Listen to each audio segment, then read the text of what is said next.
so important to me that I really wanted to get out there that it just wasn't going to be worth it. Yeah, so now being that you're not with a major label, you aren't getting the promotion and distribution services that you would if you were signed. So how do you manage to distribute all of your merch, book shows, and do everything else that a signed musician would normally have catered to them? Well, it's been a little crazy.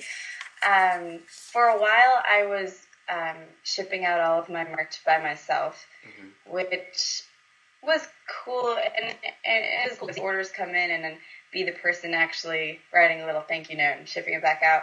But it got to the point where I just had no time to further my career and focus on anything creative because I was just going to the post office all the time. Yeah. So recently, before the release, I found a company that would handle my shipping for me. So now it comes in through my web store. The information goes over to them, and they handle it, which is wonderful and frees up a lot of time. Yeah. As far as booking and stuff, I mean, I've been fortunate enough that a lot of opportunities have come to me, but without me having to go seek them out.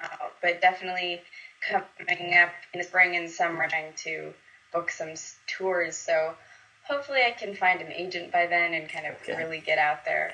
But it is tough not having a label for things like marketing just because of the money that they can put into it. But it's been kind of a fun challenge to be creative about it and do grassroots type things and, get people involved. Great. Let's throw in some fun little questions here. We're just going to go down this list really quick. All-time favorite song? Oh, gosh. I'm so bad at these. All right. Most played song on your iPod then, maybe? Okay. Most played is Let Go by Frou Frou. Okay. Favorite TV show? Oh, dear. I'm going to go with Arrested Development, even though it no longer exists. Good choice. Good choice. Favorite movie? Ooh, that one's hard too, but I'm going to say Garden State. Okay. How about favorite food? Sushi. Yes, I read a blog on your page about that the other day. One thing you can't go through the day without doing? Ooh, tweeting. Tweeting, yeah. Okay, last one. Maybe a no-brainer, but favorite place to write music? Stairwells.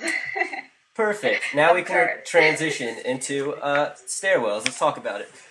It's pretty much been your baby for the last 2 years. What was the recording process like? Did you enter the studio with a solid set of songs, or was the recording process also a writing process? Most of the songs on the album I had going in, aside from maybe 2 that I randomly wrote kind of near the end of the recording process that we threw in there. I'd written down a list and like, okay, here we go, let's do it.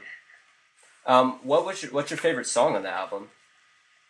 Ooh, that's impossible. Like you said, the CD's kind of my baby, and all the songs are like children, and I feel like I can't pick one. They all have special meanings and ties to my life, so.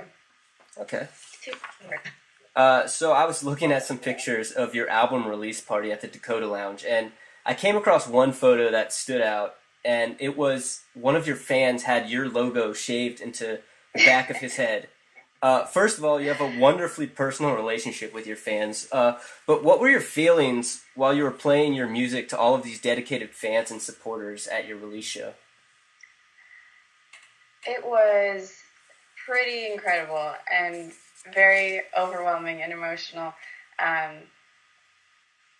Basically, some of the most, the core people that have kind of found me over the past 2 years were there. There was a guy from Finland and a girl from Australia and people from all over the country and Canada. And looking down and seeing them and watching them sing along with me, it was so crazy. And I did spend a good amount of the night crying between songs, which is a little bit awkward.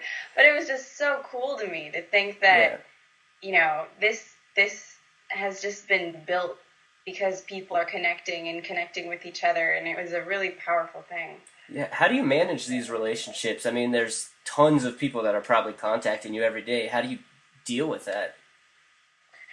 I make sure to try to at least read every email I get, but I do make an effort to respond as much as possible, just because to me it really is all thanks to these people because of my situation, and you know, these are strangers from all over the world, but I feel like there's something to learn from their situations too. So it's kind of cool for me to get to know them, and Yeah. occasionally I'll go onto my website. There's a little chat room there, and I can talk to them there.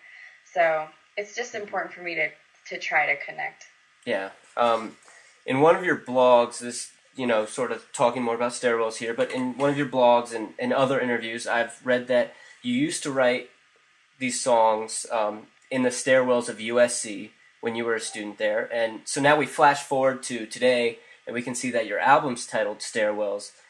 This location and concept must have a lot of significance to you, but what does this album represent to you? Oh, I mean, to me, this, I have 3 other albums, one that I recorded at USC, one that I recorded in my garage at home, but this is the